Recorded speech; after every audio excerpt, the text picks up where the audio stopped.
Hello, welcome to the Awakening Report. I'm your host, Doug Hamp. Pleasure to be with you guys again. I I won't speak in the royal we. I'll just say me. I am taking your questions tonight. Always enjoy this because there are people that are thinking out there, and it's really fun to get into your questions because there are answers. That is the exciting thing. So let's jump right in. And I see that we have already a question there in the chat room, several. This is great. So, misinformation, that's a really cute one. She asks, she says, oh, my question just moved.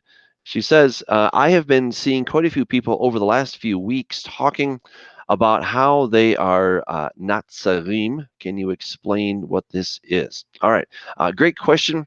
Well, anytime people are following Jesus, there's a tendency to find a different word to express who they are. All right, so Natsarim, or really it should be Notzrim, basically means Christian in Hebrew. All right, and this is a term that has been used for many, many years. Now, when I lived in Israel, I would often not use the term Notzer or Notzrim because it was something that basically referred to a Catholic. And so I was trying to differentiate myself, and I would say Mishiachi, all right, that I was a messianic. And then people would look at me funny and say, "What do you mean by that?" All right, and I wasn't trying to be weird. I wasn't trying to be better than somebody else. I didn't want somebody to think that I was Catholic, all right? And that's the reason that I wasn't using that term. And so again, there's always a tendency to somehow distinguish yourself from another group. Why do we do this? Well, because some other group starts talking about something that we find often weird, and maybe sometimes it is. Maybe sometimes those other groups have views and beliefs that are heretical, and so we want to try to distinguish and distance ourselves from those. Sometimes we're just making up a new term. So I don't know what is necessarily the motivation behind that term, but that's essentially what it means. So basically, what they're saying is we're Christians, okay? And it really raises an interesting point because I've also heard people say, they do not call themselves a Christian, and you know what? Look, I think I personally have many titles. Messianic is one of them. But Messianic and Christian are essentially the same term, right? So Mishiachi, from the Hebrew, from the Messiah, it's a Messiah kind of person, right? And a Christian is a Christ kind of person. And Christos and Mashiach, these both mean the same thing, the anointed. So we're both claiming to be the same thing. But again, the trouble is that over the centuries, being a Christian meant one thing to one group of people and something else to another group of people. So I this will probably just continue until the Lord comes back because one group can start going in a very odd direction sometimes, and we say, well, we are not like those people. And it's also interesting that the term Christian around the 5th century was actually being used to refer to somebody who was a Marcionite. And the Marcionites had basically taken this term Christian and they had applied it to themselves. And so then other people were trying to distinguish themselves by saying, well, I am not that. All right. And so you can see the confusion. And this is why we keep coming up with new terms. Because we're trying to say, well, again, I don't belong to that group. I don't agree with that particular teaching on that subject. And that's why we keep doing it. So we probably won't win them all, but that was a great question. Okay, John asks, if the Earth is a globe, then what was the Earth revolving around for the first 3 days of creation? A great question. That really is a great question.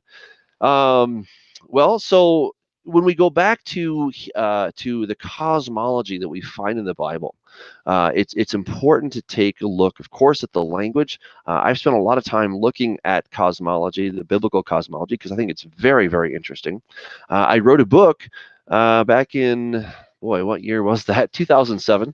I wrote a book called The First 6 Days, and in there I argue very strongly that the biblical account of creation happened over 7 literal days. Okay, well, 6 plus 1, right? But so 6 literal days of creation plus the Sabbath. So God did not do it over eons of time, but He did it in the span of 6 days. And when you think about it, He really was taking His time. All right, He could have done it in a snap, but He decided to do it over this long process of 24-hour days. All right, and that's how He did it. So then we come to, of course, Genesis 1:1. In the beginning, God created the heavens and the earth. Now the earth was without form and void. So from Genesis 1:1 to 1:2, we see that God created the matter. Now, I've been studying quantum physics a little bit. I find it very interesting. And what quantum physics tells us is that before something really takes on a form, it just exists in a state of potentialities. So think back to your middle school or high school physics when you started looking at the atom. Maybe you saw a picture of it, and there's still kind of that classic idea of what an atom looks like. We have some kind of a nucleus, and then we have these electrons going around in an orbit. All right, that is kind of what it's like, but that's not really what we understand nowadays. So what physicists and especially quantum physicists have really discovered is that the electron does not exist in any one particular place. It's really more of a cloud of potentiality or a probability of where it might exist. And so quantum physicists deal a lot with probability theory of where an electron is probably going to be found. They cannot say with absolute certainty. And also, something that's been discovered from the double slit experiment, which is where they send a electron through two slits, and when they do, and they're not watching it, it behaves like a wave. But then when they do watch it, it behaves like a particle, right? This is pretty weird stuff. Now, I think this is pretty amazing. And all of the top quantum physicists from the days of Niels Bohr, from really the beginning of the 1920s when quantum physics really came into its own, until today, the top names are all coming to a very similar conclusion, that it takes someone to observe the universe for it to kind of take on a more physical state, for it to collapse from being a probability wave to then actually becoming a discrete particle. So why do I mention all this? Well, again, when we think of Genesis 1:1 and 1:2, when God created the heavens and the earth, He created this basic potentiality, and then He started to fashion the potentiality. And what do we see in Genesis 1:1? And God saw, and God saw, and God saw. 7 times it says, and God saw, right? And so God is the observer of His own creation. It's really amazing when we start to think about this. Now, I have not forgotten your question, okay, John, so I just want you to know that. So again, the question is, if the earth is a globe, then what was the earth revolving around for the first 3 days of creation? Well, again, it's an interesting question. We don't absolutely know the answer to what was happening, but we do know that God established evening and morning. Okay, so as we understand the earth today, and yes, I do own a globe, and I'm going to continue to own a globe. I know some people keep asking me, why do you own a globe? Because I really believe that the earth is, in fact, a globe, and I believe that science supports that as well. But the point here is that the earth is revolving on its own axis. Okay, and so the sun is out here, the earth is revolving on its own axis. So before God created the sun, the earth still could have been revolving on its own axis. Now, that would have happened, of course, on day 4 when the sun came around. Before that, let's go back to day 3, right? We still have the earth, the planet. There seems to be some kind of a light source. We're not told specifically what the source of the light is, but we do know that God said, let there be light, and there was light. Okay, so God created the photons in the beginning, right? He created those. And before He created the photons, there were no photons, right? And so in the beginning, in Genesis 1:2, we see that very clearly. And now the earth was without form and void, and darkness was over the face of the deep, and the Spirit of God hovered over the face of the waters. So God took that state of potentiality and he began to fashion it, and he brought light, photons, into existence. So um, the reason that we would suggest, that I would suggest, that day one was still a 24-hour period, though I don't imagine that the globe that we have today was actually in existence on day one. The reason I would suggest it was still a 24-hour period is because every other place where the word day is used, it's always referring to a 24-hour period. You could maybe argue there are two exceptions to that. One is Joshua's long day, when he asked for the Lord to make the sun and the moon stand still in their habitations, so that he could take care of the Nephilim problem, and that's exactly what he did. Um, and then we have another time when the Lord Jesus is going to come back, according to Habakkuk chapter 3, and it says that he startled the earth, and um, and the sun stood in its habitation. Okay, so there we're going to have probably another long day in those examples. And then, of course, there is Hezekiah's long day as well. So I suppose there are three potential places where we could have an exception. But otherwise, the word day is always being used to refer to a 24-hour period, or what we understand to be the revolution of the Earth on its axis. So the sun is simply one light source that is out there. And it would have been irrelevant if God had not created the photons in the beginning. It's interesting to look at a lot of, more kind of scientific cosmology. They often talk about the cosmic background radiation that we can see and we can measure in the universe today.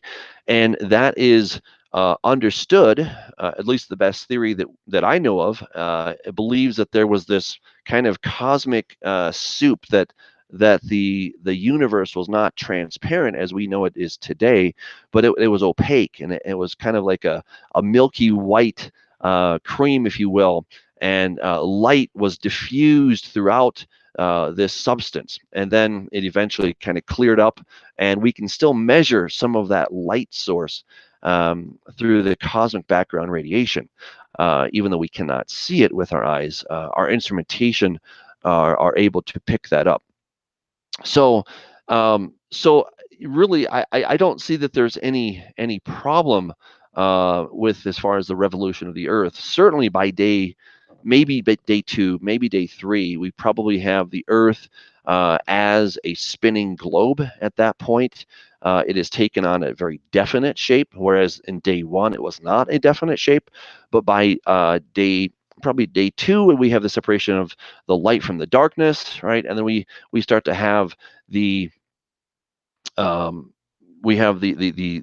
Yevishah, right? We have the continents, or the dry land appearing. So again, God is fashioning the earth at this point. We don't know exactly when he put the earth together as we understand it today, but it was somewhere between day one and maybe day three, but I would argue probably day two would be my understanding, because by the time we get to day three, we're really taking a look at the creation of the plant life. Okay, and that seems to be the really big thing. So the sphere as we understand it was pretty much done, as far as I can tell, by day two, and then day three he starts to bring forth the living plants and the vegetation and all that kind of stuff. And of course, by the time we get to day four, then we have the creation of the sun and the moon and the stars specifically. Okay, so then we have specific light sources versus just a cosmic light source, which again, the best I know is that its cosmic background radiation is a signature of whatever that thing was in the beginning. So I hope that kind of answers your questions. I don't think it's really an issue, but it's a good question. All right, so Mike asked another question. He says, how can you take NASA's word when they tell us the sun existed millions of years before the Earth, which is the opposite of what the Bible says the Earth came before the sun? Well, really, it's kind of a matter of eating the meat, spitting out the bones, okay? So there are things that I would absolutely disagree with some cosmologists on. But again, what we have to understand is that they are doing research, right? They really did find something called cosmic background radiation. If you want evidence of that, go turn on a radio or maybe an old TV set, and when it's not tuned to a particular channel, what do you get? Something called snow or noise. That snow that you can see on your TV, or that just kind of static that we hear on the radio, that is actually evidence of cosmic background radiation. All right, and it's diffused throughout the universe. All right, so it wasn't that people were just trying to make this stuff up, but they stumbled upon these things as they were doing various studies, and so they came to certain discoveries about certain data points. All right, so now you take the various data points that are often done in isolation of something else, and then they take the data points, kind of like a smorgasbord, and then they put it together, and they're trying to say, well, there is no God, and so how do we put these together? Well, let's put them together like this, okay? And so because there are certain things that they believe a priori, that means that they don't have any particular evidence of something, they put it together in a certain fashion. But it doesn't mean that each data point is invalid. It just means that the overall um, meta story, okay, or the framework may have some problems, but the specific points of data are probably quite accurate.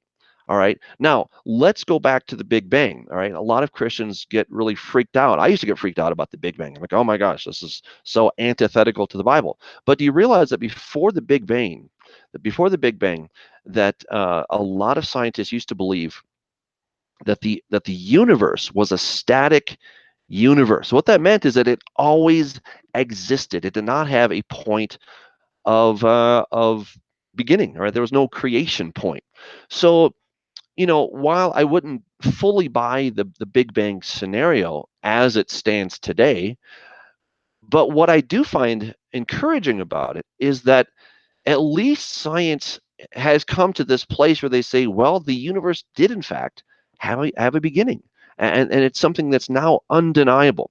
And this was because Edwin Hubble saw the red shift in his telescope as he was looking out there, and he saw this redshift. Now, the redshift is kind of like a Doppler effect. When you're standing on the street and you hear an ambulance go by, it's doo doo doo doo, right? And you hear the pitch kind of change as it goes by. That's called a Doppler effect, because you have this thing that's pushing the sound waves, and it's pushing them before, so they're getting compressed, and then when it goes past you, now they get stretched. And so that's essentially what we have, is that when the ambulance goes by and now you hear them woo, and you hear that siren kind of do that weird thing, right? That's essentially the red shift. That now when Edwin Hubble looked through his telescope and he saw this red shift in the light, what he saw was that the light waves were actually stretching out, because the source of that light was somewhere just like the ambulance was going by, and so now these things were stretching out.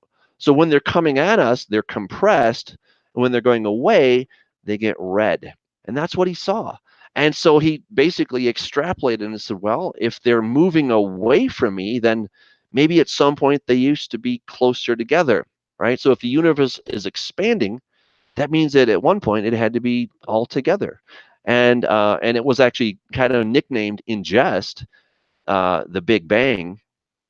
That wasn't supposed to be something that would stick or something that would be an official title, but that's what it actually became. And so again, they're taking steps in the right direction. I remember I was listening to a lecture by Neil deGrasse Tyson, whom I probably don't agree with on a number of things, and he probably scoff at some of my creation ideas. But what I found very interesting, actually, I was reading his book, Astrophysics for Those in a Hurry, I think it's called.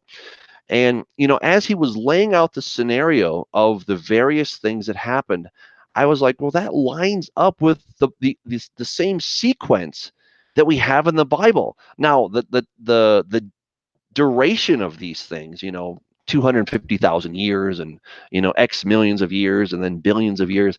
I would not necessarily subscribe to all of those. But let me just say this, that the sequence of events that he laid out was very similar to the Bible. And I found that really interesting. And then he talked about something else, which was um, the rapid expansion. It's called inflation theory. That when the universe was very, very young, okay, and they're talking like the first couple of microseconds of the universe, that there was this massive expansion. And I've kind of been just kind of messing around in my mind with this idea of taking that expansionist theory and seeing if that wouldn't help us to kind of marry our biblical creation dates and some of the other dates. Now, you might say, well, there's no possibility that some of these things, if you've got billions of years here, how can you have thousands of years in the Bible? But what I find very interesting is when we consider that, according to this theory of inflation, that the universe expanded very, very rapidly. In fact, it was so rapid that it was many times faster than the speed of light. Now, think about that implication for a moment. In fact, they still say that the universe is still expanding faster than the speed of light. Wow. So if okay, this is the challenge here. So we're told that to look out to the edge of the known universe is about 15 billion light years away. All right. So extrapolate backwards. That means that it all started back together at this singularity about 15 billion years ago. Some people say 13.8 billion. Who knows, right? Right. But the point here is that if it's that far out, it all started back here. But that's if we use the speed limit of the speed of light, if we use the speed of light as our source. But if the universe is expanding faster than the speed of light, well, what does that tell us? If the things that are out there now that we can look out and say, for me to travel that far would take 15 billion light years. That's how long it would actually take me to travel in a rocket ship and to go to the edge of the known universe, 15 billion light years, because that's how fast light travels. Okay, which and the speed of light has been tested again and again and again and again and again. All right, so there's no question about it.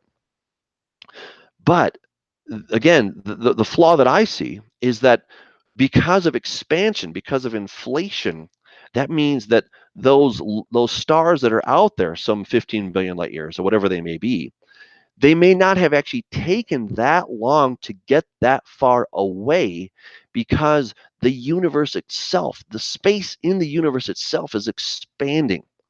And I believe that that is not precisely or accurately represented in some of these models. Now, I just haven't had time to write a book on this topic. It would be a lot of fun, but I just haven't had the time. So these are the kind of questions that we need creation scientists who are well established, who really know what they're talking about, who know the mathematics, who know the Bible, they believe the Bible, they're committed to the Bible, and then they also understand quantum physics, or not quantum, but astrophysics, etc., and they're able to put these together. And so that's the kind of research that we should be doing. Again, I understand the question probably comes out of some of the comments about flat Earth. I see flat Earth as a massive, massive distraction. I don't think it's doing anybody any good. I think it just brings great disrepute to the work of creationist scientists, and it's going to be a dead end. And I think one day people are going to wake up and say, "What was I thinking? Why did I go down that silly path?" And it's going to be a hard pill to swallow when that day really comes, and that day will come. And I think it won't be too long before we actually have opportunities for the average man to go out to space, and we'll get to see it for ourselves. And then what? Will people continue to believe the idea of a flat Earth? Well, some might, but again, I think it's an exercise in futility to go that direction. So part of the question, though, John, is that that I'm just taking NASA's word for it. Well, NASA's not the only show in town. Okay, I mean, we have the Russian space agency, we have the Chinese space agency, the Israelis just put some kind of a probe on the moon, right? So it would be the Europeans have a space agency. They put a probe on one of the moons of Jupiter. I'm trying to think of the name of it, but so they did that as well. So NASA's not the only thing out there, and it's a little bit naive to think that NASA's the only show in town.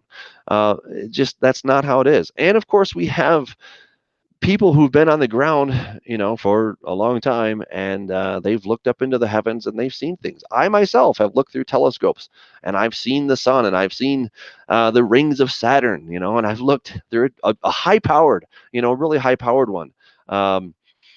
At the moon. Okay, it wasn't just one of those little cheap ones you get from Walmart, but it was a very expensive, very big professional telescope that I looked through, and I got to see these things for myself. So again, the idea that the Bible is teaching flat Earth is not accurate. I've done a series on this. If people are interested, it's called "The Bible is Not a Flat Earth Book." It's on my YouTube channel, and I go through the linguistic and biblical reasons why the argument that the Bible is a flat Earth book is incorrect.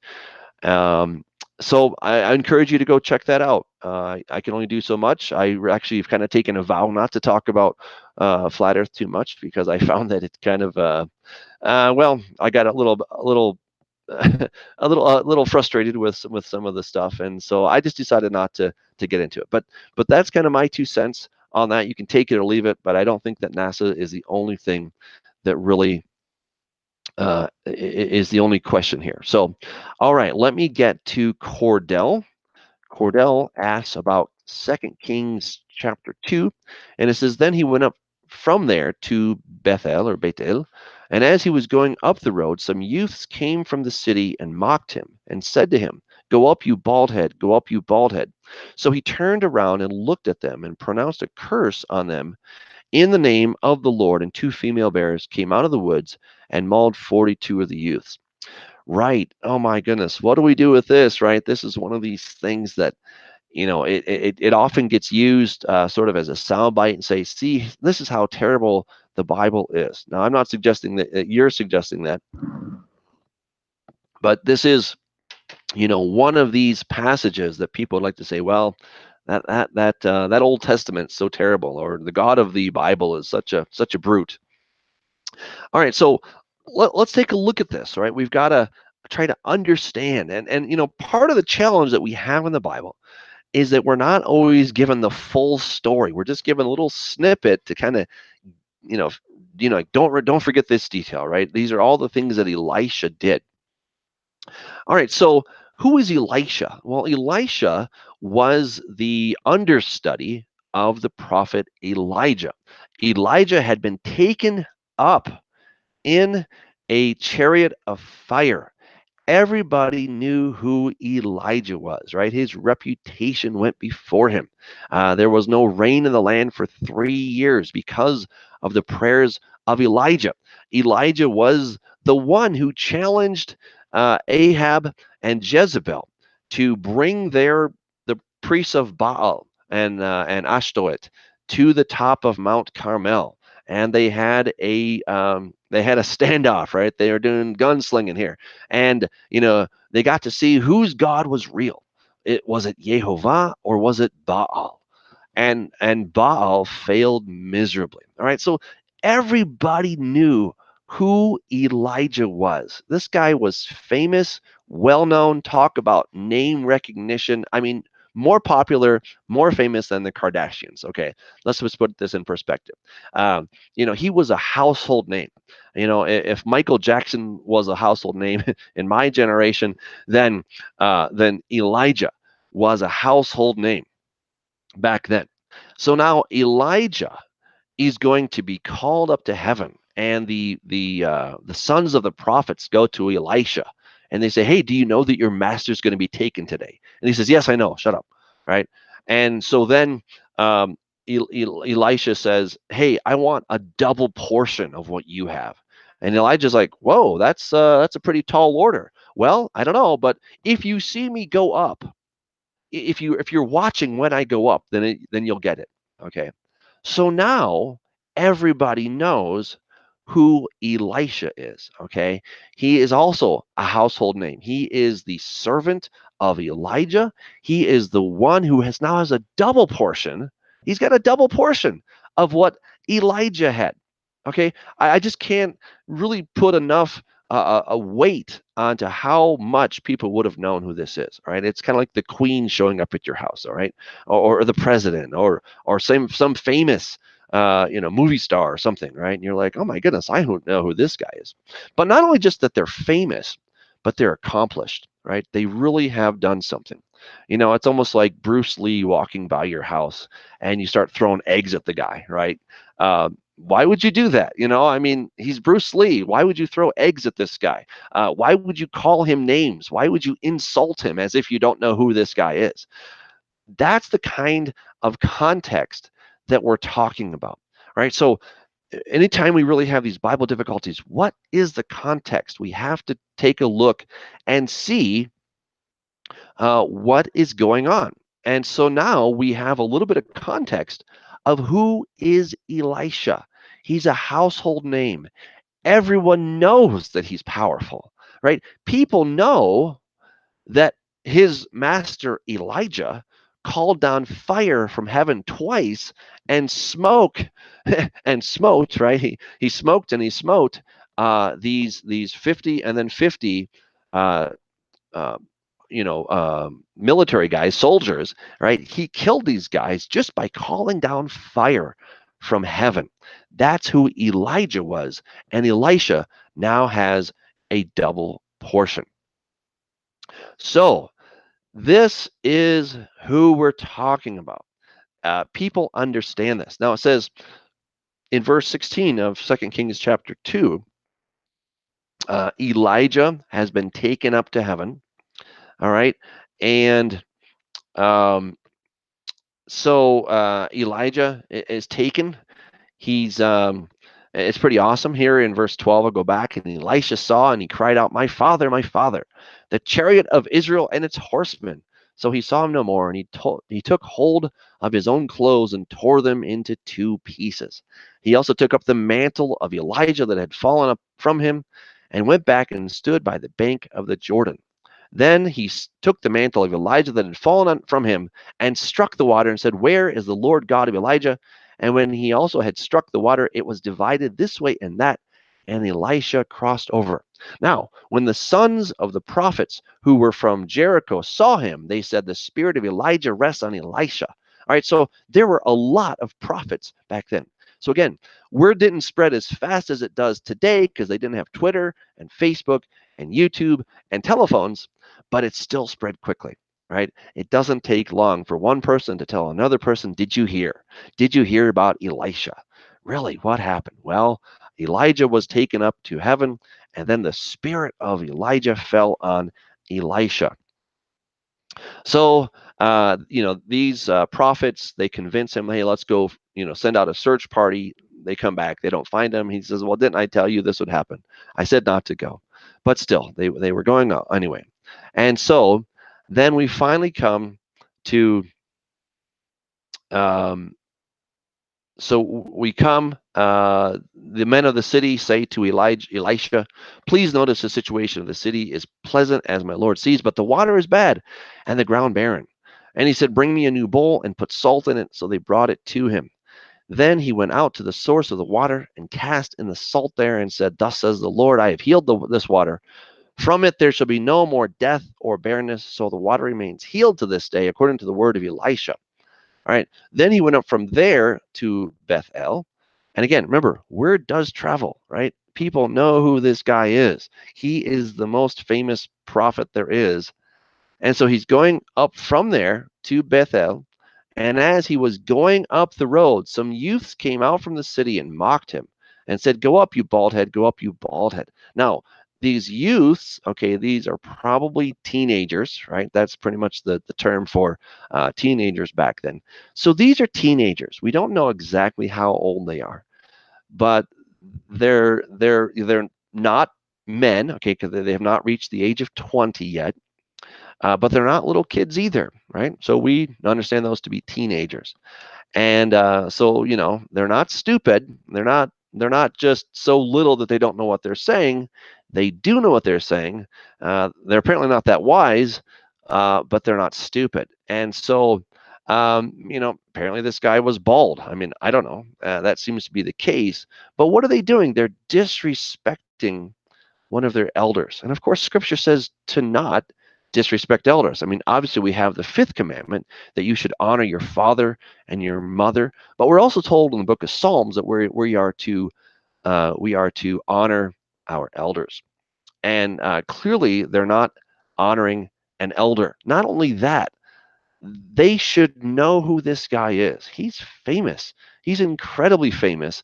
And they know that he has the goods, right? They know that this guy is not just all talk and no show. Oh, he is show all right, right? And so why would they do this? We don't know why they would do this. I don't know what got into their minds why they would want to do this thing, but they did. And so, as a result, they somehow are not convinced that he's the real deal. They don't really, I don't know, what's going through their head. So he curses them. All right. And sure enough, two bears come out of the woods and mauled 42 of the youths. Well, it's a sad story for sure. But why were they so dumb? Okay. And I think sometimes we say, well, why would God allow that to happen? God gives us free will. Okay, God gives us free will. Very important to remember that. And so, you know, uh, it's not a great ending for sure, but these youths were stupid. They were absolutely dumb. They were disrespectful. They should have known that he was the real deal. Okay, again, that's like throwing eggs at Jackie Chan or Bruce Lee or somebody, and then you're surprised when they beat you to a pulp, right? You're like, well, gee, that wasn't very nice. Well, yeah, but why did you do that, right? Why did you do that? So that is really how I see that passage. That's a great question, but basically they got what they had coming, right? They were asking for it. They were being stupid. The number 42, I don't know that there's anything magical about that or super spiritual, but it's a very large group of young men. Okay, it's a very large group. So were they being hostile to him? I don't know. The text does not tell us, but let me just run this scenario by you for a second. Let's do a thought experiment. Let's imagine that you're walking alone on a road. Maybe it's getting dark, who knows? And 42 teenagers come up. Now, we could, a grown man could probably take on, I don't know, three or four, five, right? But 42, uh, that's pretty tough to take on 42 youths. Um, so was he being threatened? Possibly. Do we know that from the text? We're not told that from the text. But they're speaking to him in a way that is very antagonistic. So again, rather than, and again, I'm not suggesting that you think this, but many people have used this to show how terrible the Bible is. But it's just because they haven't taken the time to understand the context, to understand the situation of what is really in there. So thank you, Cordell, for that good question. All right, Rome asks, why do some people assert that there are two creation stories in Genesis? All right, that's a great question. And the reason is because when we look at Genesis chapter 1 compared to Genesis chapter 2, at first glance, it appears that the order of creation is different. All right, it appears that the order of creation is different. So let me share my screen with you so you guys can see what I am seeing. And all right, one second. I'm going to share my screen, and then hopefully it'll become clearer. All right, so here we are in the Bible. Let's go back to Genesis chapter 1. All right. Oh, how did I get to Ephesians? Who knows, right? All right. Genesis chapter 1. There we go. And we'll get rid of those. All right. Let's go down to day 6. All right. So we're at day 4 here. We're getting to day 5. God creates the birds and the fish.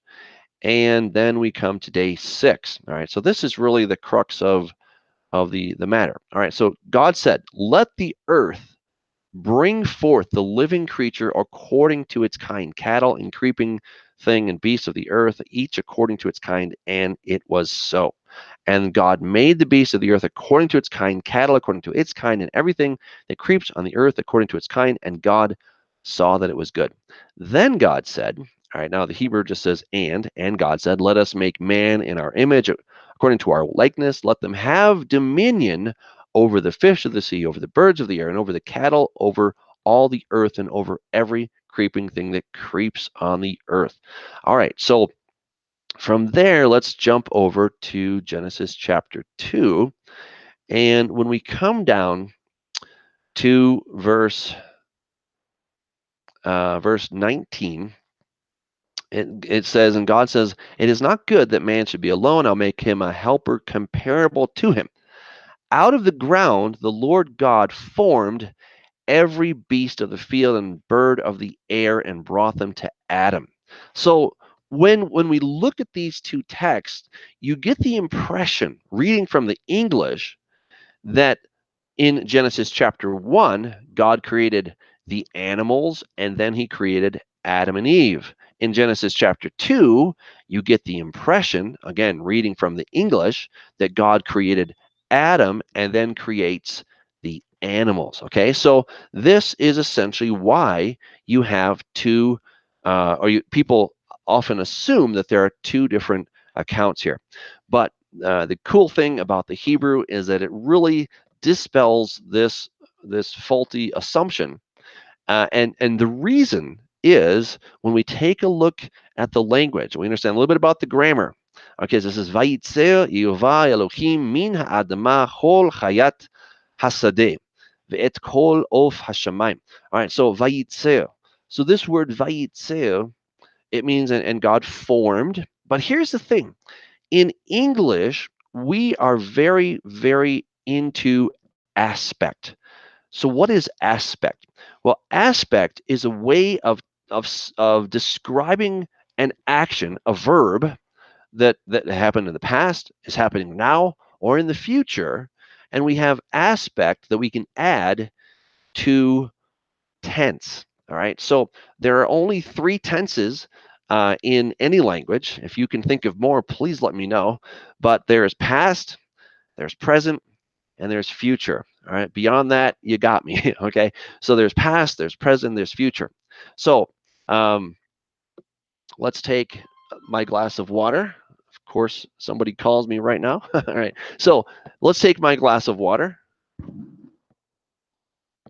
So the simple past tense, I drank water.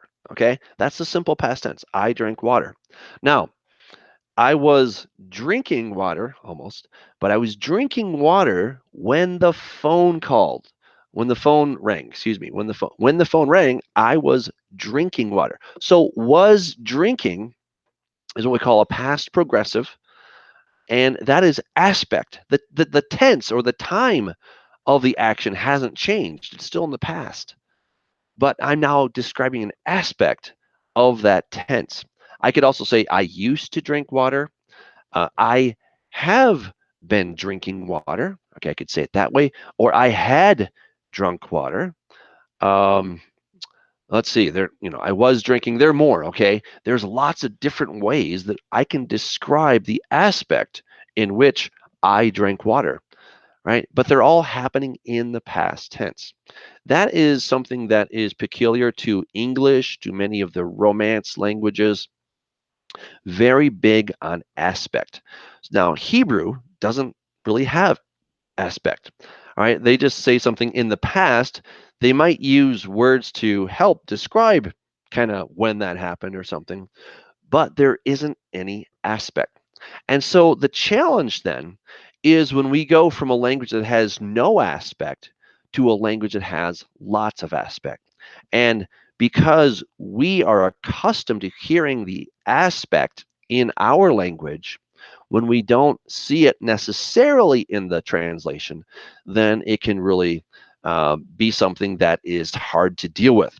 So let me share the screen one more time. I'm just going to show you that there are some modern translations that have actually dealt with this issue, and they have translated this in such a way that the aspect is reflected. And so we have the ESV, right, the English Standard Version, and you can see here in verse 19, it says, "Now out of the ground the Lord God had formed every beast of the field." All right, see that had formed. That right there makes all the difference. Makes all the difference. Now, had formed and formed are both possibilities from the Hebrew. All right, so Vayitzer could be translated, and the Lord God formed, or the Lord God had formed. Either is correct, right? We can do either of those, and they're both correct.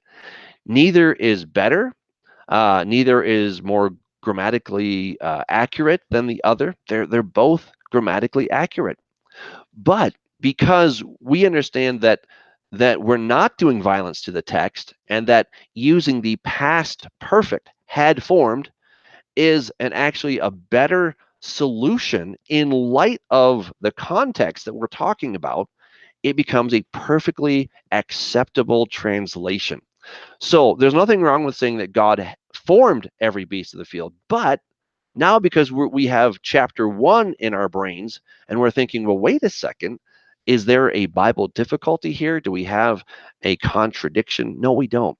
We really don't, because the Hebrew permits that we could translate had formed. And because we did that, so out of the ground, the Lord God had formed every beast of the field. So the use of the past perfect means that the thing that's in the past perfect is the thing that happened before the simple past tense.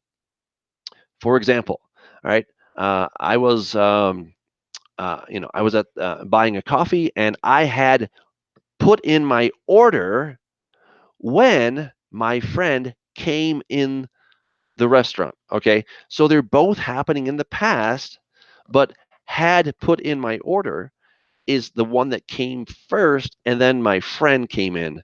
That's what came second. And so that simplifies and clarifies and resolves this whole problem. And that is why people often suggest that there are two different accounts. And I would suggest it's because they are not looking at the grammar. They're just taking kind of the English gloss, and they're saying, well, clearly there's a problem here. So that's kind of the issue. So thank you for that question, Rome. That's a great one. Okay, so Jacqueline asks, what does the Bible say about the Earth's shape, please? Well, I can see that this is one of those nights. Um, it doesn't specifically tell us what is the shape of the Earth, but there is an interesting passage in Job chapter 38. Remember, Job was having a pretty bad day, and I'm going to share my screen so again you guys can see this. Job was having a tough day. He had been suffering for quite a while, and he kept waiting for God to show up and explain. Explain yourself, God. Why am I having such a lousy time? Why have I lost everything? I haven't done anything wrong. And so God shows up, right? The Lord answered Job out of the whirlwind and said, "Who is this who darkens counsel by words without knowledge?" Great question. All right, prepare yourself like a man, and I will question you. You shall answer me. And Job's like, "Uh-oh, I'm in big trouble." All right. So God says this: "Where were you when I laid the foundations of the earth? Tell me if you have understanding." All right. So the first thing here is that sometimes the flat Earth community will suggest um, that the foundations must be referring to whatever the flat pancake Earth is sitting on. All right, but if it's sitting on something, then you can still ask the question, well, what's underneath that, right? Is it turtles all the way down? All right, that's a fair question. But there's another way to understand this. Okay, so the word yasad, it means it's a foundation. It's something that, there's, again, foundation here. You can see the translation for yourselves here. Something that something is seated upon, all right? But it doesn't have to be, pillars or something like that. It's just there's something that the rest of the earth is built on. And it could certainly be, whatever is at the heart of the earth. We understand it to be some kind of an iron core, as best we can tell. That would seem to explain why magnets work, how birds are able to fly from one place to another because they have some kind of a compass in their head, how the compasses in our planes actually work, why we have the magnetosphere that protects us from the solar radiation, so many different things. So the foundation, the best we understand, best that geoscientists understand, is that we have there's a magnetic or some kind of a iron core at the center of the earth. So that apparently is the foundation as best we understand it. Now there could be more to the question, but really that is even why I came here. So now God says, who determined its measurements? Surely you know, or who stretched the line upon it? Now it's interesting. Where is this line that God is talking about? Where's this line that he's talking about? All right. Um, it's very beautiful, I think, when we take a look at the night sky and we take a look at the Earth from a distance. What do we see? We see the line that is that's from. Let's see. I'm gonna see if I can maybe just get a picture of it. It's a lot easier to explain um, and to keep explaining this. So let me see if I can pull up a picture.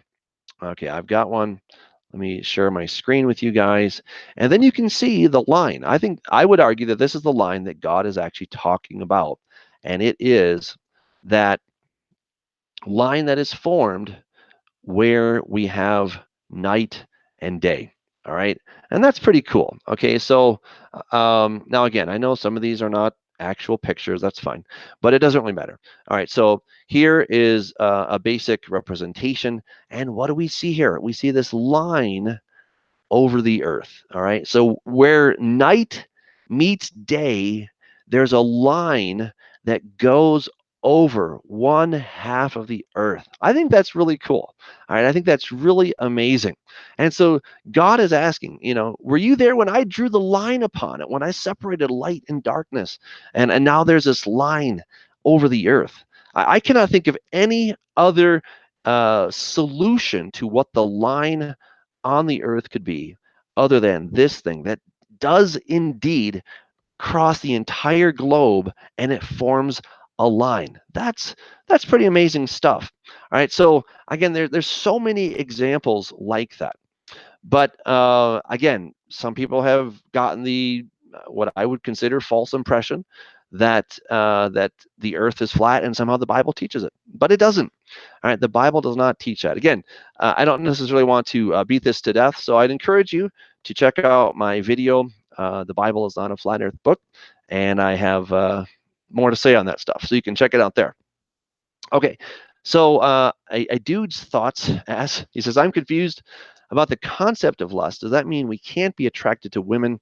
What is the difference between natural sexual attraction and lusting?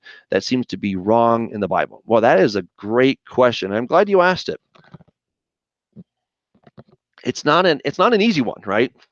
That's something that can sometimes make us feel a little bit awkward. Okay, but this is definitely a great question because I think there's um, well, just as you're confused, I think there's often some confusion about this. So let's talk about these different things. Let's go back to the Bible, and we're going to go back to the 10 Commandments. Okay, so this is in Exodus chapter 20. Exodus chapter 20. God is laying out the 10 commandments. And what is number 10? This is kind of the overlooked commandment, in my opinion. What does he say? You shall not covet your neighbor's house. You shall not covet your neighbor's wife, nor his male servant, nor his female servant, nor his ox, nor his donkey, nor anything that is your neighbor's. Wow. Why? What is wrong with coveting? I mean, what does it mean to covet my neighbor's house? Okay, so let's say that my neighbor has a really beautiful house. All right, and I start coveting. What am I actually doing when I'm coveting my neighbor's house? Well, I'm having thoughts like this. Why does he get to have such a nice house? What makes him so special that he gets to have that house and I don't? Right? That really is the crux of the matter. Why does he get that and I don't get that? All right, then I go to the next thing. Don't covet your neighbor's wife. Hey, he's got a really beautiful wife. Why does he get to have that beautiful wife and I don't get to have that beautiful wife? You see what happens is that when I start coveting somebody's stuff, really when I'm lusting after something, I'm thinking there's something out there that I want and I cannot have, and it's not fair. This is kind of the standard 2-year-old tantrum. I want it now, and we throw a fit. But you know, there's sometimes I would not give my kids when they were really little. I would not give them certain things because they were not healthy for them. But other times, and in fact, a lot of the time, they just had to ask me and not have a tantrum, and I was happy to give them those things. So let's go back to our neighbor's house and our neighbor's wife. My neighbor has a gorgeous house. Why does he get to have that gorgeous house? Why don't I get to have that a gorgeous house? Well, look, the house that you're looking at, your neighbor's house, is already taken, right? He lives in it. But you know what? There are other houses out there. And if you ask your father, he just might give you one too, right? Instead of having a tantrum about it, saying, you know, well, Lord, are there other houses out there? Is there maybe one for me? And he's like, yeah, actually, there are other houses, and I'm willing to work with you so that we can get you a beautiful house. And I want to bless you with a beautiful wife. Okay, and so this is what happens is we start thinking that it's a zero sum game. That if my neighbor has it, then I don't get it. I'm missing out. I'm being cheated. God's not giving to me. And so what happens with the area of lust is that we start looking at a woman or sometimes a man, okay, whatever it may be in our modern world. All right, and we start saying, I want that. I've got to have that. That should be mine. I deserve that. And instead of asking the Lord, Lord, bless me with a wonderful wife. Okay. Yes, I want her to be pretty. All right. And because you built me with natural sexual desires. And so that is something that is a gift from you, but I want to use it in the right context. And so it's operating in the right context that God's like, go for it, right? So the marriage bed is holy. Okay. So within the context of a marriage, you can go for it. All right. And you can enjoy the wife of your youth. In fact, the Bible tells you to enjoy her body. Okay. And Paul makes sure, hey, the man is to enjoy her body because it actually it belongs to him, and she's to enjoy his body because it actually belongs to her. And so within the context, the right context, it's a beautiful, wonderful thing. But when it's in an incorrect context, and I'm just kind of lusting, lusting, and I'm just coveting things, I'm wanting things that are not mine, I don't have any right to those things, it will end in pain and misery. And that is why God tells us not to lust. All right, not only after people or women, but after houses and other things too. Because what happens, and this is something that I was meditating on some time ago about coveting, is that if I covet long enough and I really focus on it, right? I start, let's take my neighbor's house again. If I keep saying, well, why does he get to have it and I don't? What that's going to do is it's going to eventually manifest in my life.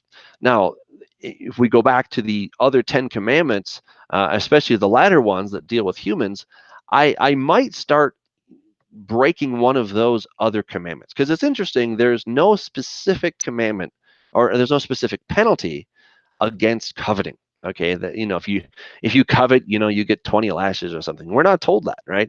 If you covet, you have to repay. No, there's really nothing about that. But what happens is that coveting will lead me to break one of the other commandments. Okay, so let's think about it. If I'm coveting my neighbor's wife. I'm lusting after her, and I continue to lust after her. One of the actions I could potentially take is that I go and I commit adultery.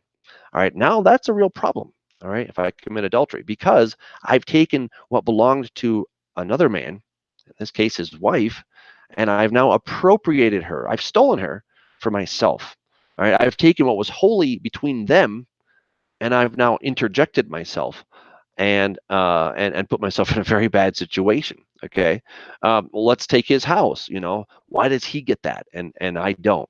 So that could lead to a number of things. It's hard to steal a house necessarily, but it is certainly possible. I could do some kind of contriving scheme to make him lose it. I could also kill him.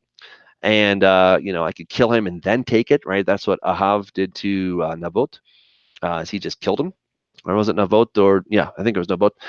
He just killed him. I want his vineyard, and he was coveting his vineyard. And so Jezebel's like, "Don't worry, honey, I'll find a way to do it." And so that's exactly what she did. She by his coveting, she was then inspired to bear false witness against him. She against Naboth. Um, she then had him murdered, and of course, then they stole his vineyard.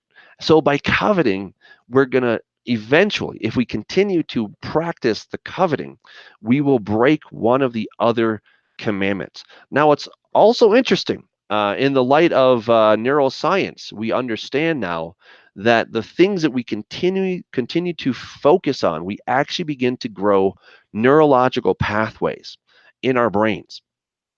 And so if we continue to focus on a particular thing, now this can be a very good thing, right? So professional athletes, people who are Olympians, they're training, they're focusing their mind, and by doing mind training, it's been proven.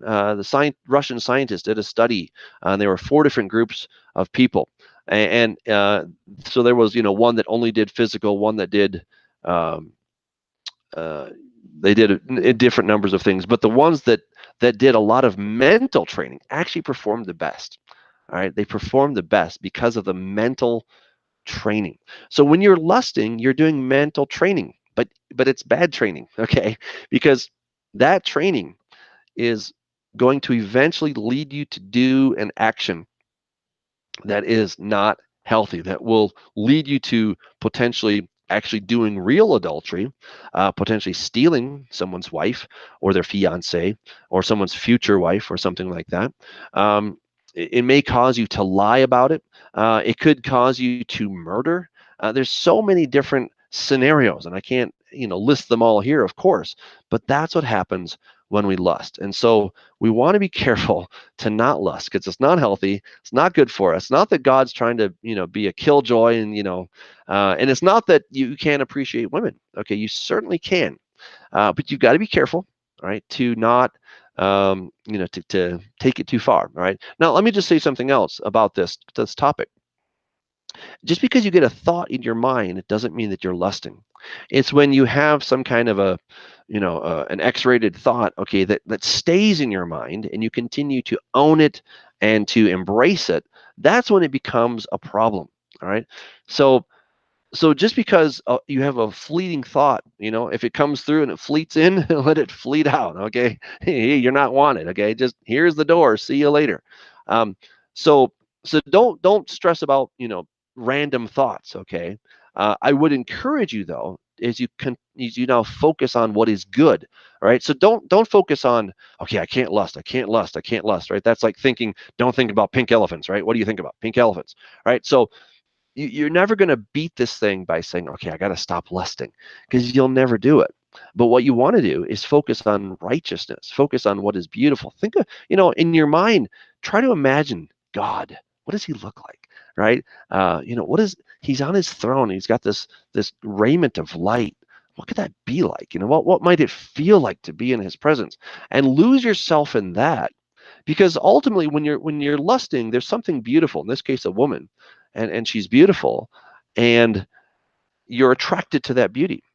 But there are other things, like God's beauty, that are wonderful. Okay, and so if we start to train our mind, all right, that is where we start to find victory, but not trying to overcome the bad stuff, but by focusing on the good stuff, and really um, be that athlete that's going to meditate on those things, on the good things, right? Whatever is noble, whatever is pure, whatever is true, meditate on these things, Paul says, and the peace of God will be with you. And so that's what we want to do. But again, God is not saying you can't enjoy women.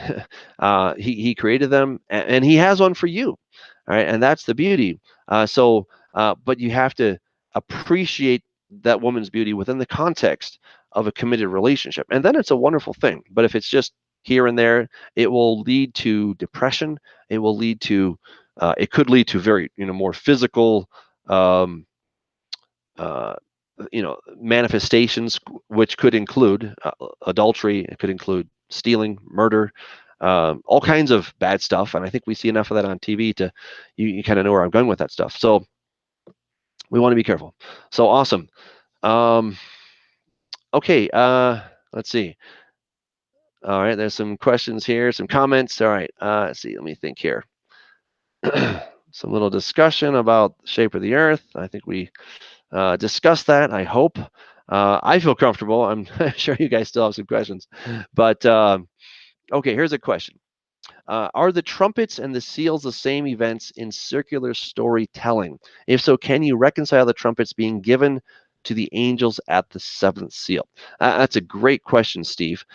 So I would suggest that, in a sense, yes, the events that are happening in the book of Revelation are not chronological. In other words, they're not just one after another, after another, after another, because that would mean that there are going to be these 21 events and they're all in succession to one another, and they just keep building. And let me just show a place where I think it really helps us to get a perspective, and that's in Revelation chapter 6.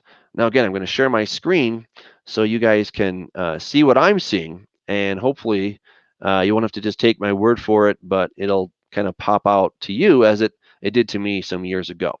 So again, we are in Revelation 6.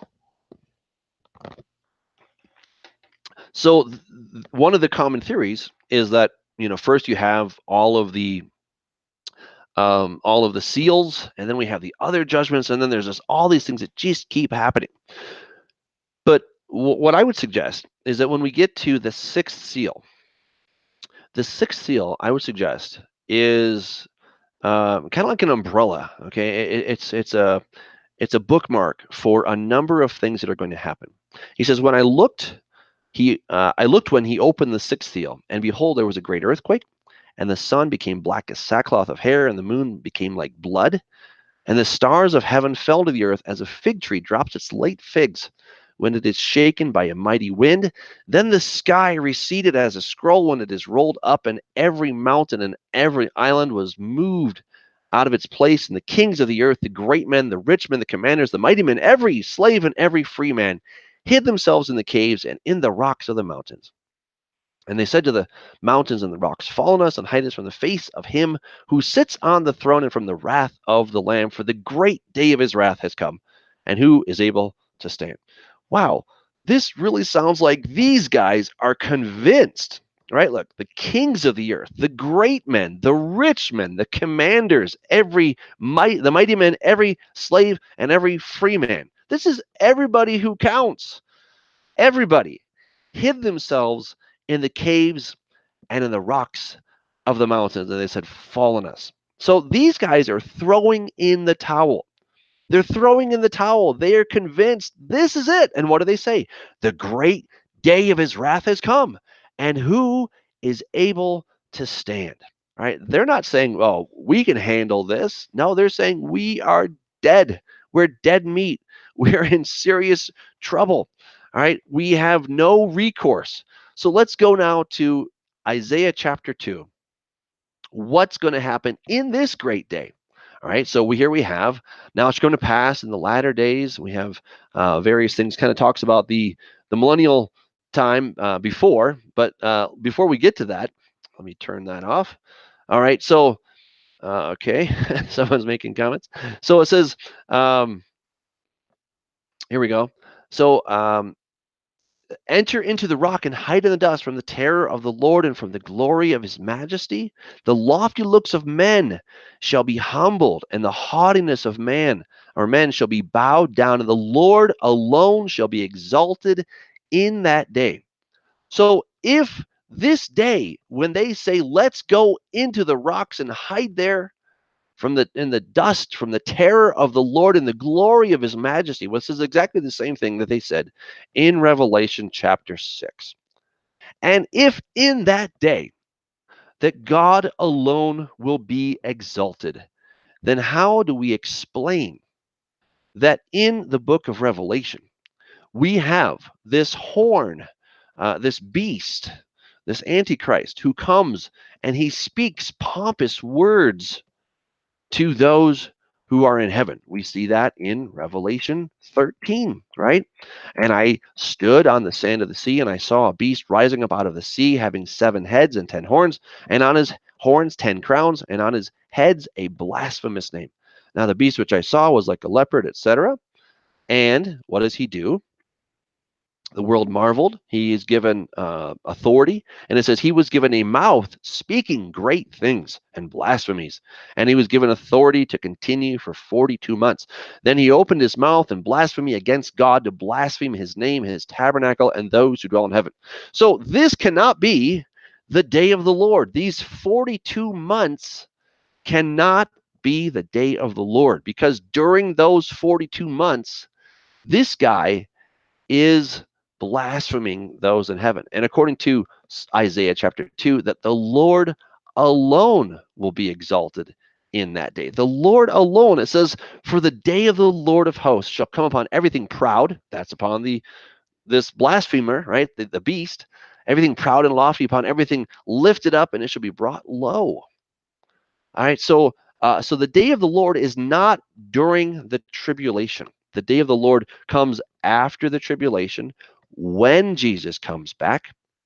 And of course, all kinds of crazy things are going to happen. It says in Isaiah 2:17, the loftiness of man shall be bowed down, the haughtiness of men shall be brought low, the Lord alone shall be exalted in that day. So that's a second reference that we have to that that thing right there. And it says, and they shall go into the holes of the rocks and into the caves of the earth from the terror of the Lord and the glory of his majesty, when he arises to shake the earth mightily. In that day a man will cast away his idols of silver and his idols of gold, which they made each for himself to worship, to the moles and the bats, to the clefts, to go into the clefts of the rocks, into the crags of the rugged rocks, from the terror of the Lord, and the glory of his majesty, when he arises to shake the earth mightily.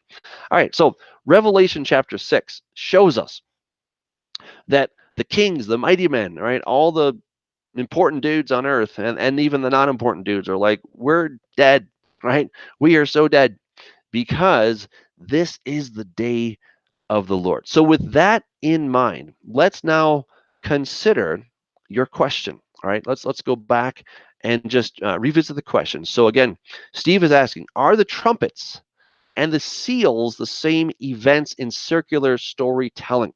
So what I would suggest, Steve, is that seal 6 is a bookmark. It's an umbrella, and under this umbrella there are other smaller things that can happen.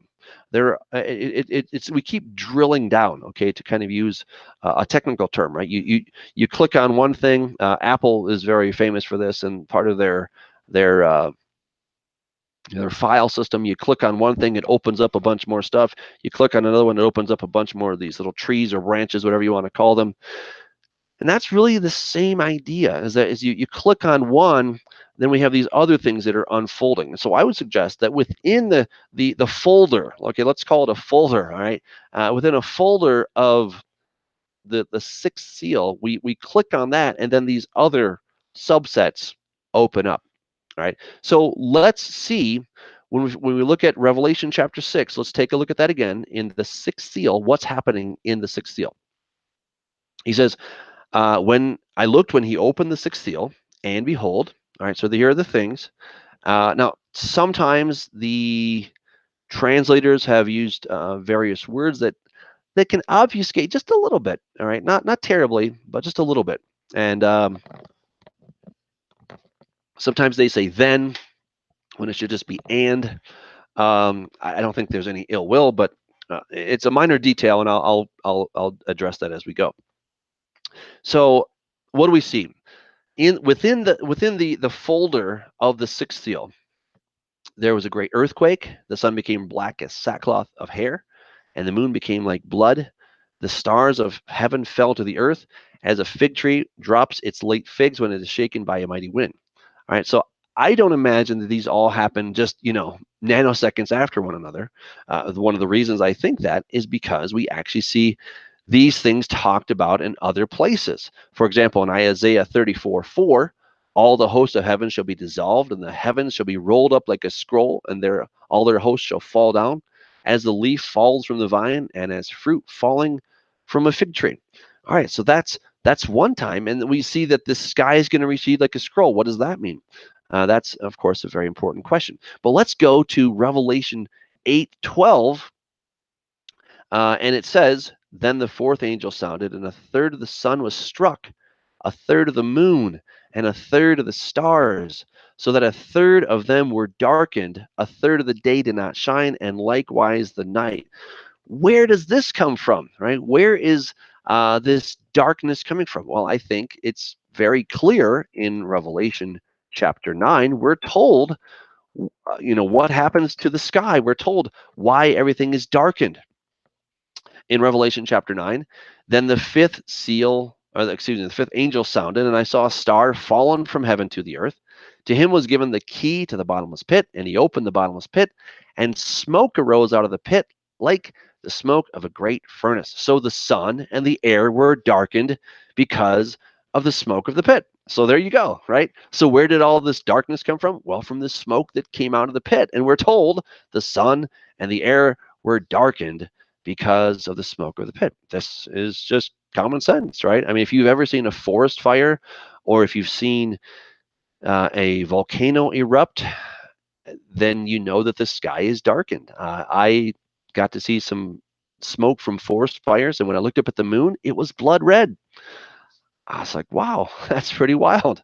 And now I understand that the reason that the moon becomes blood red, and not that there's something happening to the moon itself, but when I look at the moon through the filter of smoke, the light that is coming to my eyes filters out other colors so that I see red. And that's what's happening. And when I look at the sun through this filter, it looks like it's covered with sackcloth. And when I look at the stars, I don't really see them because their light is too faint to get through this filter of smoke.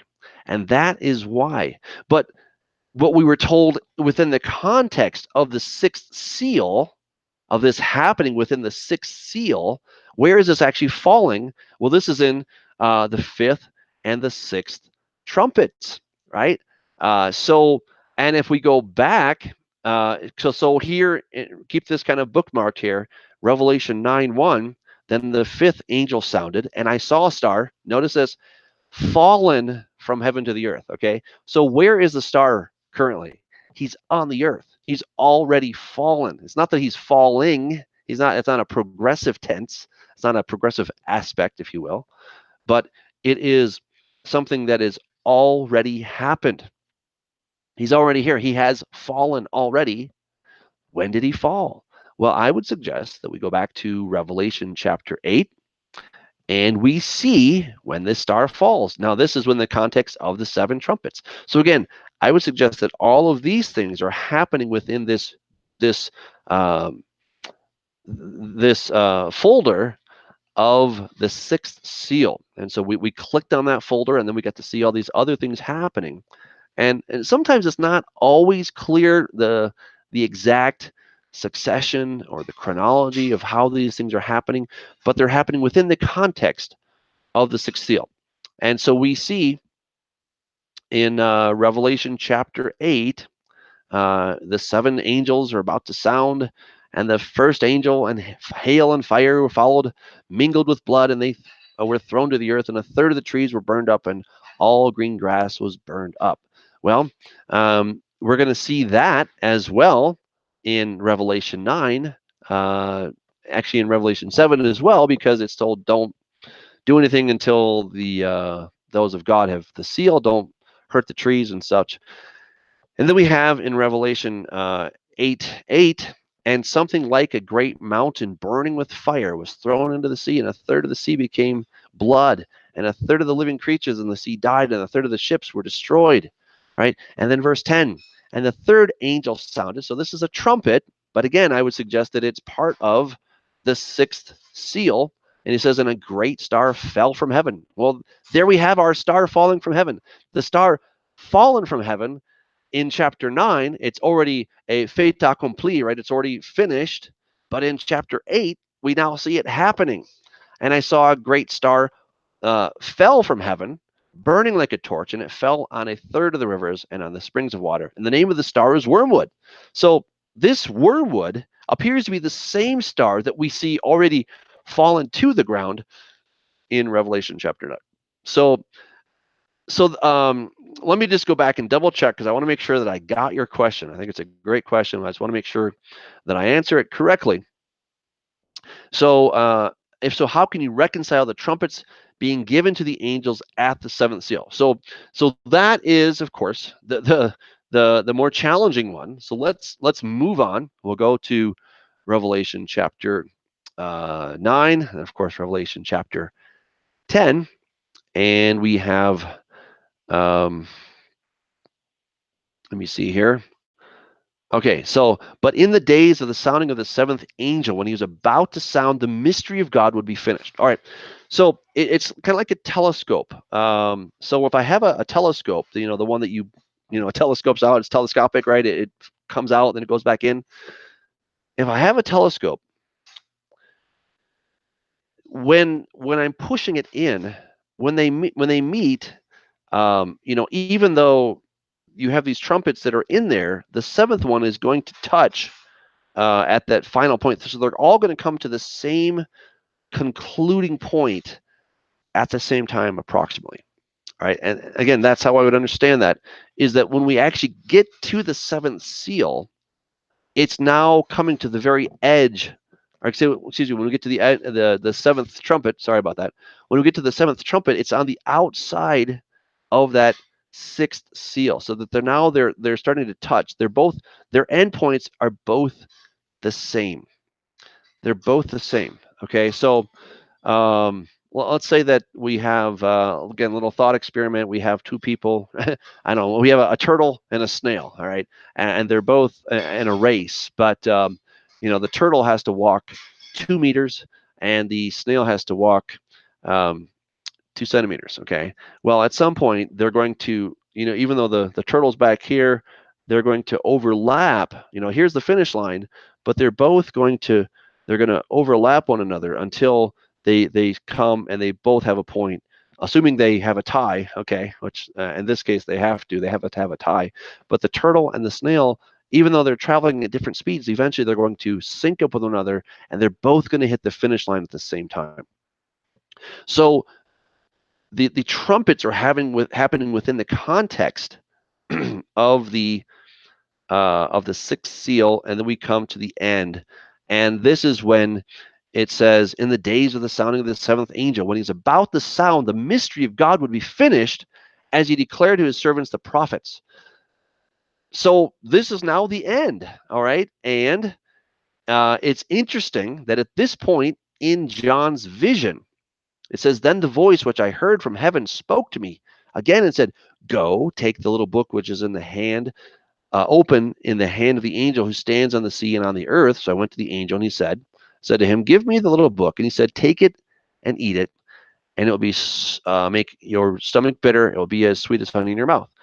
And then he said, verse 11, you must prophesy again about many peoples, nations, tongues, and kings. So I would suggest that at this point, John has come to the end of the judgments in this context, and then he's going to be given another 7 revelations or 7 visions. Okay, maybe not revelation is not the best word, but he's given 7 more visions of what's going to happen, but they are overlapping events of what has already taken place within the context of the seals and the trumpets, right? So he's told you have to prophesy again. And that's what we see in Revelation 12. So in Revelation 12, now we're told in more detail about the dragon. We're told in more detail about this beast, and we're given all the description of what he's going to do, how awesome or terrible he's going to be. And we hear about the mark of the beast. We hear about the image of the beast, and then in Revelation 14, we hear, if anyone takes the mark of the beast and the image of the beast, worships the image of the beast, and takes his number. So if he worships the beast, worships the image of the beast, and he takes his mark, it lights out for you. And then we hear about the Battle of Armageddon. In chapter 15, we hear about the temple of God opening up. And then in Revelation 16, we really get into the judgments again, but those judgments are a rehash, but from a different perspective of what we've already had. And so now we're going to see that we have it says that the first bowl. So he went and poured out his bowl upon the earth and found a foul and loathsome sore came upon the men who had the mark of the beast and those who worshipped his image.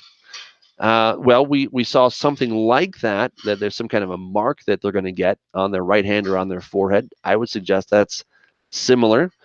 And these things may not happen instantaneously. They might happen over months or even potentially years. We don't know. The second angel poured out his bowl on the sea, and it became blood as of a dead man, and every living creature in the sea died. Well, again, we already saw that there is going to be massive destruction of the sea life. We saw that in Revelation chapter 8. But in Revelation chapter 8, it was a third. What if the second bowl is not a different judgment? It's not a different event, but it's a continuation of the third now becomes 100%.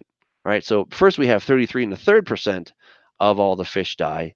And then it just continues to grow over time until we get to the finish line. And by the time we get to the finish line, it's now 100%. That's how I would suggest that is going to take place. And we can see this with all the other things. So we have the rivers of water. Well, we're already told that the rivers of water, etc., that these become blood. Well, this thing called wormwood is going to fall on the rivers and the waters, but it's not. It's only a third in the book in Revelation chapter 8, but here it seems to become 100%. And so now we're given further insight why this is righteous and why God is righteous and true for these judgments. And then we see that the sun is going to scorch men. We're told that in Revelation chapter 7 to not burn up the trees and such. So it says in Revelation 7, I saw 4 angels standing at the 4 corners of the earth, holding the 4 winds of the sea, of the earth, that the wind should not blow on the earth, on the sea, or any tree. And he says, don't harm the earth, the sea, or the trees till we have sealed the servants of our God on their foreheads. All right, so I think you get the idea. We then, of course, we see darkness, which we also saw in Revelation chapter 9. And then we finally come to one that I think makes it so clear, which is in Revelation 16, verse 20. It says, then every island fled away, the mountains were not found, and great hail from heaven fell upon men. I'm sorry. Let's see. Okay. So every island fled away and the mountains were not found. Where did we see that already? We already saw that in Revelation chapter 6. The sky receded as a scroll when it is rolled up, and every mountain and island was moved out of its place. All right. So either these are exactly the same event, or it's a progression. It's a buildup of that initial event. So now it becomes even worse. So that's how I would suggest. So they all get to the finish line at the same time. The finish line is the second coming of Jesus, but they're happening in in stages. They're all happening under the umbrella of probably the sixth seal, as far as I can tell. They're all probably happening under that umbrella, or in that folder, if you will, that we click on, and we see them branch out into other things. So I hope that answers your question. Really fun question. I'm glad you asked that, Steve. That is great.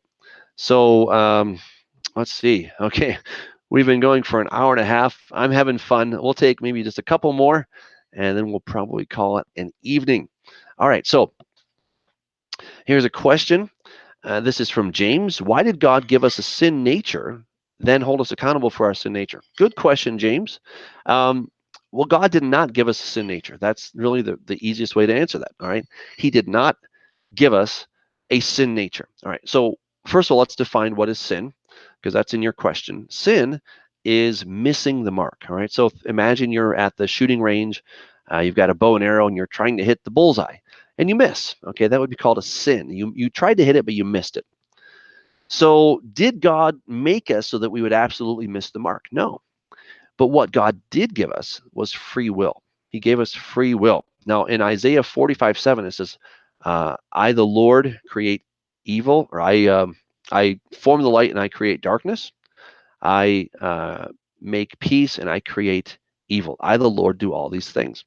So the first part is really important to understand, is that God formed light, but he also created darkness. And you think about that, you're like, wait a second, what do you mean he created darkness? Isn't darkness simply the absence of light?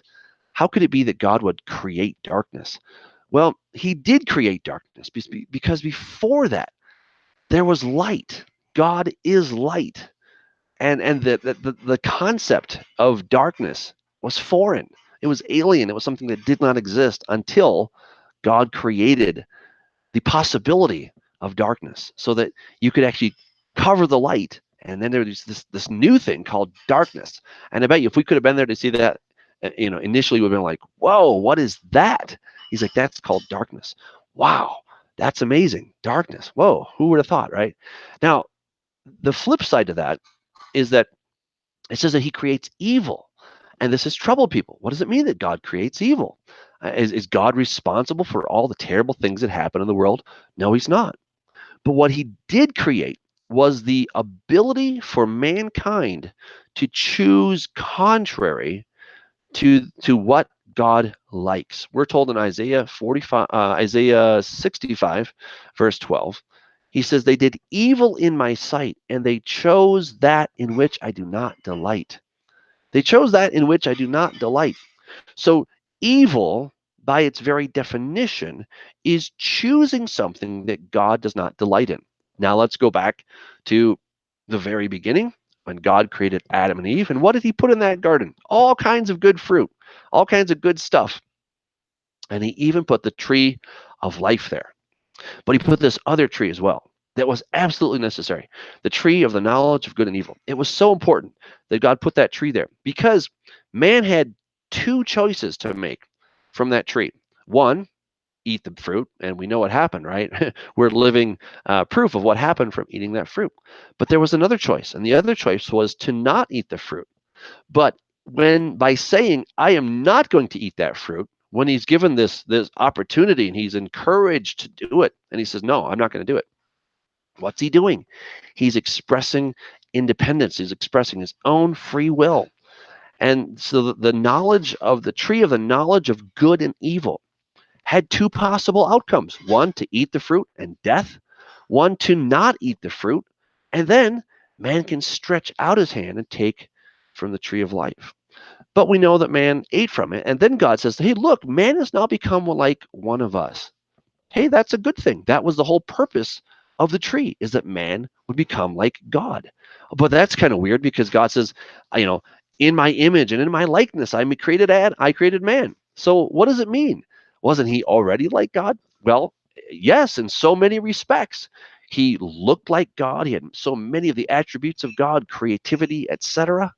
But the one thing that God could not actually build in there was him taking a free will choice. And the only way to get man to become a um, self-motivating, self-deciding being was to give man an opportunity to exercise his free will. Free will, by its very nature, requires that man have something to choose, and he have something that he could actually refuse to do. If God says, don't do this, man has to have the absolute opportunity to say, whatever, God, I'm going to do it anyway. And that's the only way that man could really have free will. And so God created the ability for man to choose contrary to him. I mean, you think about that. I mean, think about a programmer who makes, Pac-Man or something, right?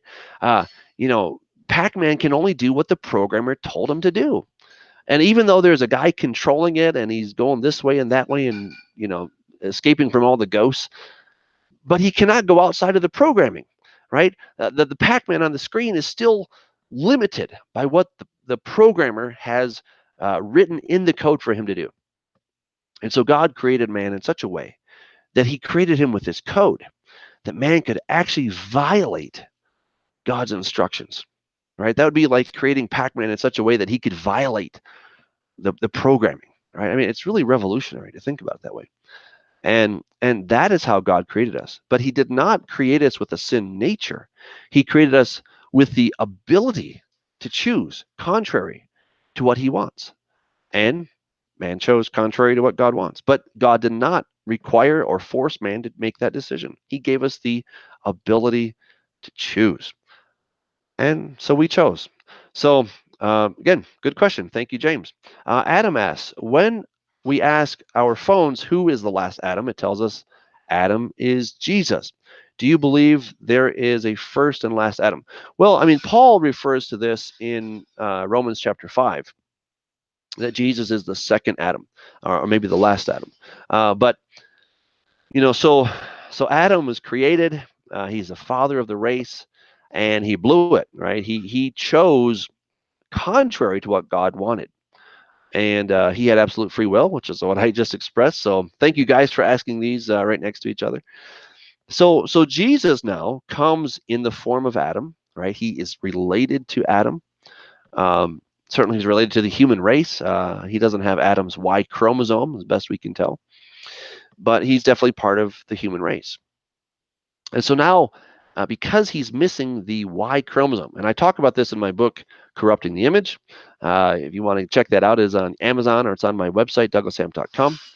And because he did not have Adam's Y chromosome, God gave him a brand new Y chromosome.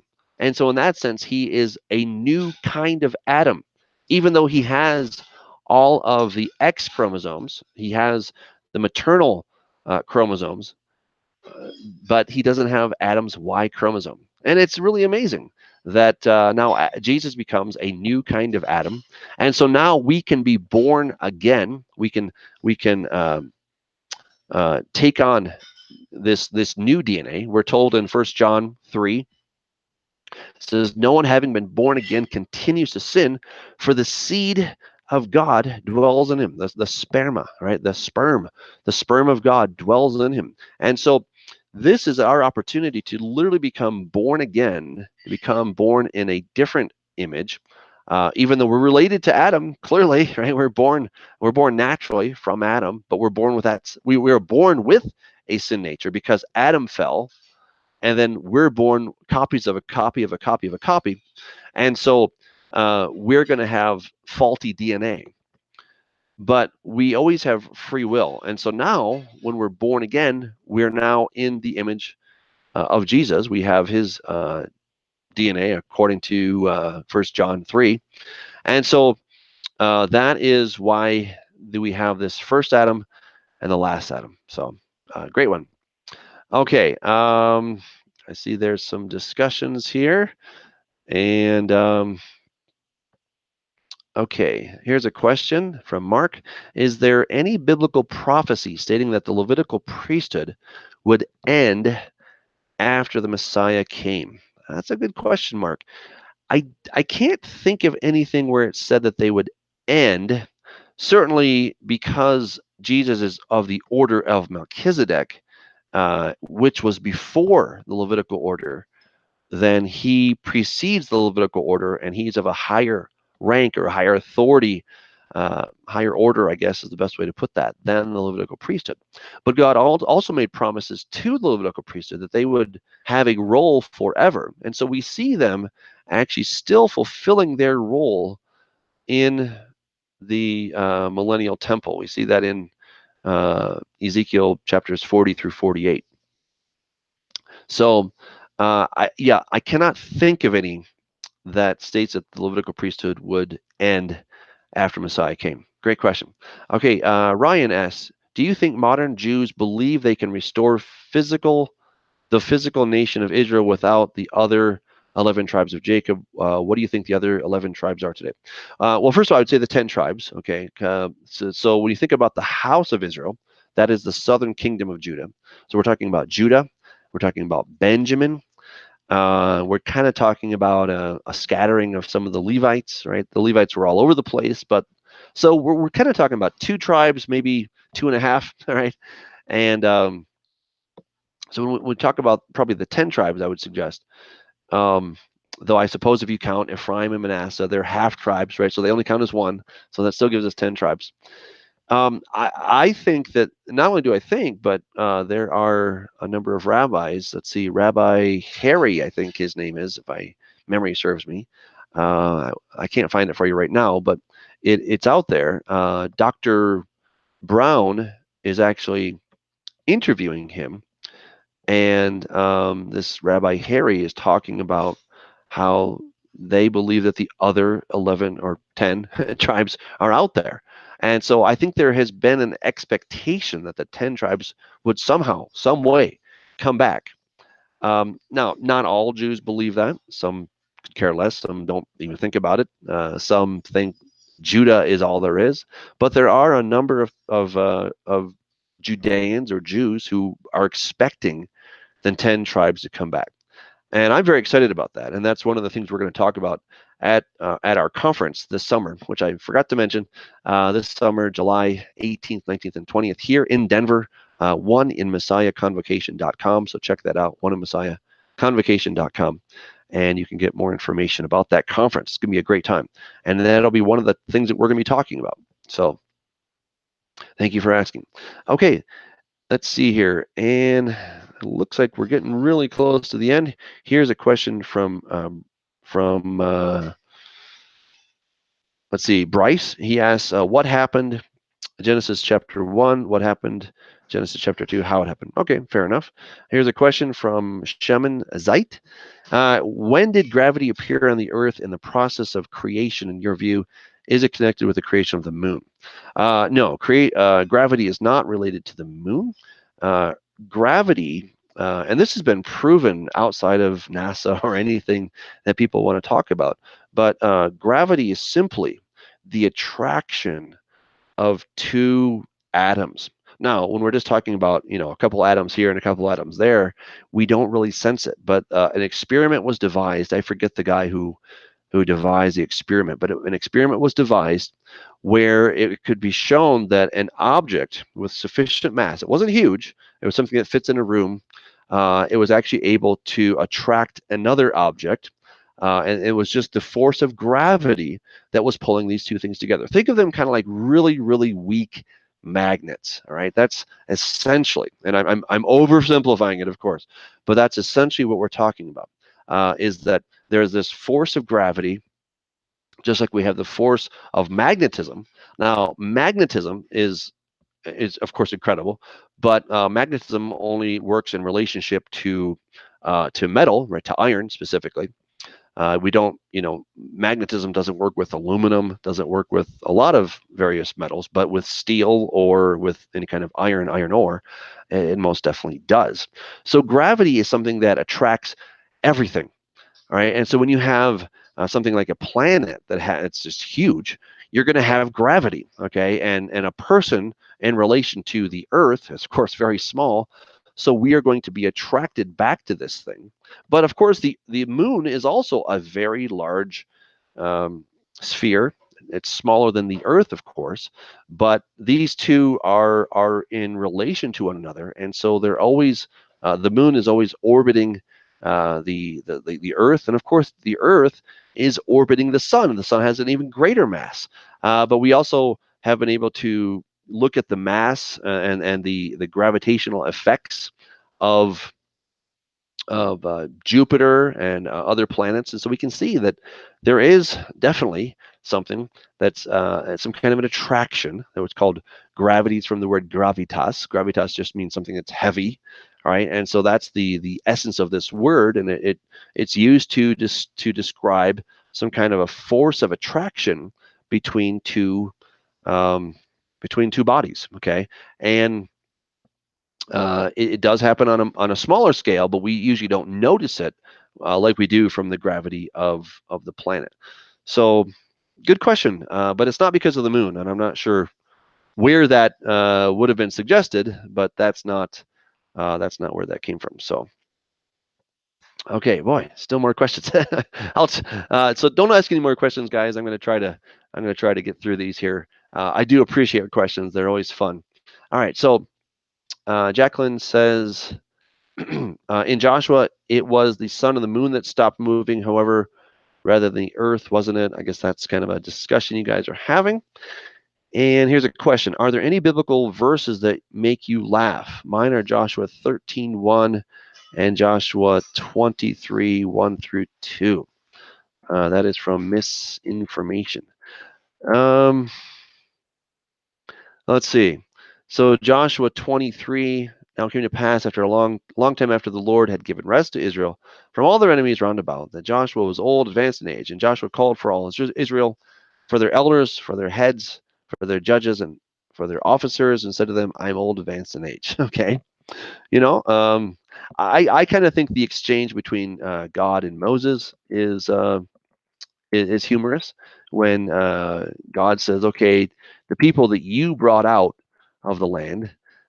So yeah, God says that to Moses, and God says, "No, no, the people that you brought out of the land." So I just see some humor in there. I think that's kind of a funny thing where it's kind of like two parents that have this naughty child, and they say, "Well, your daughter," and they say, "No, no, your daughter, no, your daughter." Right? Nobody wants to take credit for this kid at the moment, and that's kind of how God and Moses are.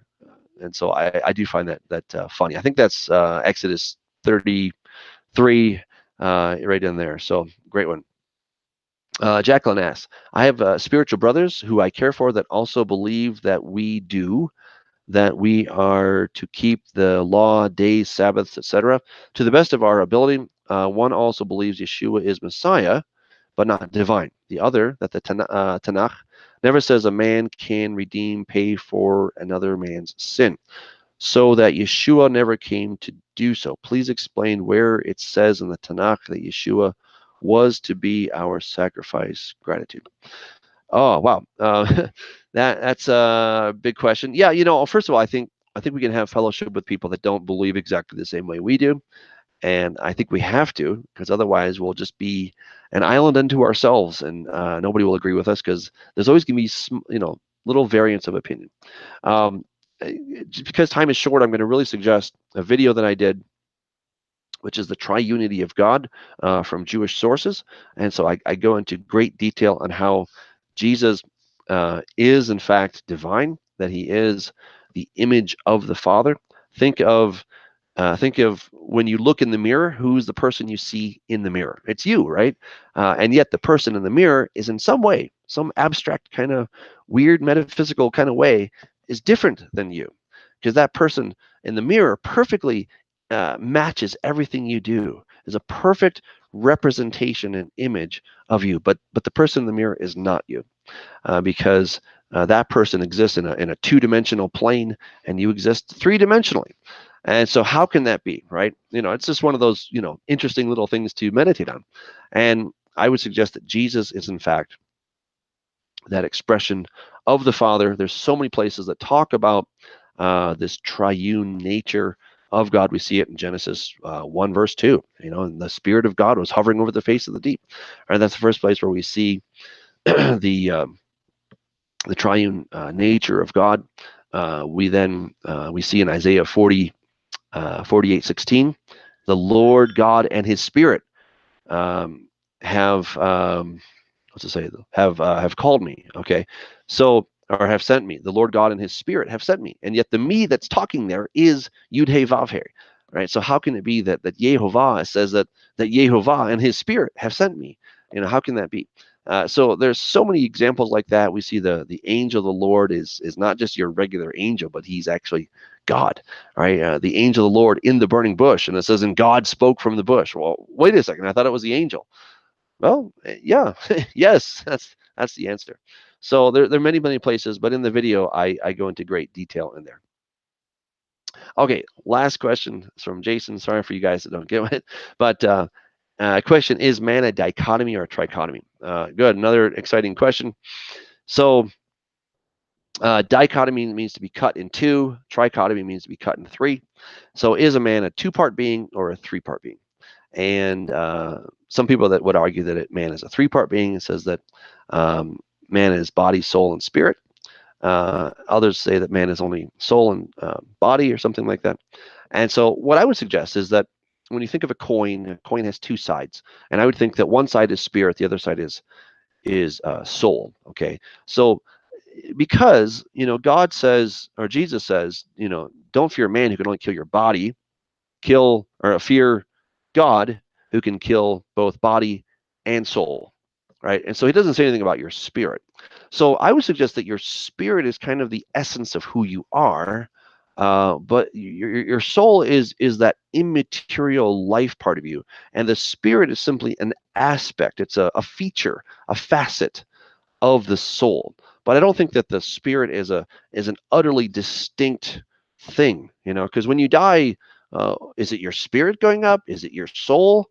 Or is it just kind of your soul spirit kind of thing? So I kind of take the 2.5 approach. I mean, maybe that's cheating, but that's the approach I take. That is that the man is more or less a two-part being, that we have, physical stuff. I have flesh, and then there's some part of me that is not at all flesh, but it's the essence of me. It's if I were to convert this into software and hardware, I'd say that my flesh is my hardware, and my soul or my spirit is my software. It's the part of me that keeps on going, and it's the part of me that I can sort of to use the example, I can put it in the flash drive, right, and I can transfer it to something else. That's that data that that keeps on going regardless of whether the hardware is working. So great questions, guys. If I didn't get to yours, or see there are a few more, please keep them for next time, and I will get to them. Okay, so make sure to put them early in the questions. There's so many, a lot of fun. I just love them, but my voice is giving out. So until next time, stay in the Word. Go to our website, oneinmessiahconvocation.com, and you can get all the information about the conference that'll be happening here in July, here in Denver, Colorado, at the Way Congregation. So you are invited. If you live in Denver, come hang out with us every Shabbat. We have a lot of fun, and it's a great time. So again, stay in the Word. That's where all the answers are. That's where God does his amazing things and shows us amazing stuff. And so been a pleasure to be with you. Till next time, God bless.